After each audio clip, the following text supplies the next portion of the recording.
ঈদের পঞ্চম দিনেও রাজধানীর বিনোদন কেন্দ্রগুলোতে দেখা গেছে মানুষের উপচে পড়া ভিড়। বিভিন্ন প্রান্ত থেকে স্বজনদের নিয়ে ঘুরতে আসেন নগরবাসী। জমে ওঠে বিনোদন কেন্দ্রগুলো। অন্যান্য বছরের তুলনায় এবারের ঈদের ছুটিতে বিনোদন কেন্দ্রগুলোতে দর্শনার্থীদের ভিড় ছিল বেশি। শুক্রবার রাজধানীর ভাটারা এলাকার সাতারকুল ওয়ান্ডারল্যান্ড পার্কে পরিবার পরিজন নিয়ে ঘুরতে আসে সব বয়সী মানুষ।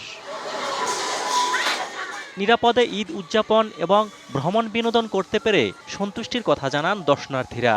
সুন্দর একটা নিরাপত্তা হয়েছে, আর এইদিকে ভাটারা থানার দিনে মোটামুটি ইনশাআল্লাহ নিরাপত্তার কোনো বিঘ্ন ঘটে নাই, মানে সুন্দর নিরাপত্তা হয়েছে। অনেক কিছুই দেখলাম, অনেক জায়গায় যাওয়া হয়েছে, আবার যাওয়া হবে, সবকিছু মিলে ভালোই হয়েছে এবারের ঈদটা। আগের পরিবারের সদস্যদের নিয়ে প্রকৃতির সান্নিধ্যে আসতে পেরে খুশি সবাই।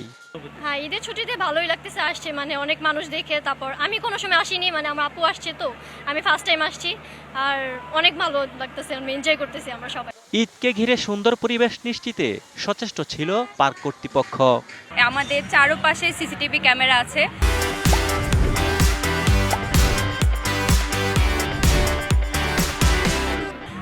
গার্ডিয়ানদেরকেও অনেক বেশি নিরাপত্তা, আর বাচ্চারা যদি কোনো ঝামেলা হয় বা বাবা মার হাত থেকে এত ভিড়ের মাঝখানে একটু হারিয়ে যেতেই পারে এত এত মানুষ, কিন্তু গার্ডিয়ানরা অফিস রুম থেকে গিয়ে নিয়ে আসতে পারে। সারা বাংলাদেশে প্রায় 9টা শিশু পার্ক আছে। ঢাকা আমাদের আরও 3টা আছে। বাড্ডা থানার অফিসার ইনচার্জ যিনি আছেন, তিনি সর্বক্ষণিক আমাদেরকে নিরাপত্তার জন্য সাহায্য সহায়তা করেছেন। লোকাল ডিসি সাহেব, এসি সাহেব। পর্যাপ্ত নিরাপত্তা ব্যবস্থা থাকায় এবার বিনোদন কেন্দ্রগুলোতে দর্শনার্থী সমাগম বেশি বলে জানান সংশ্লিষ্টরা। অজিত সরকার, ডিবিসি নিউজ, ঢাকা।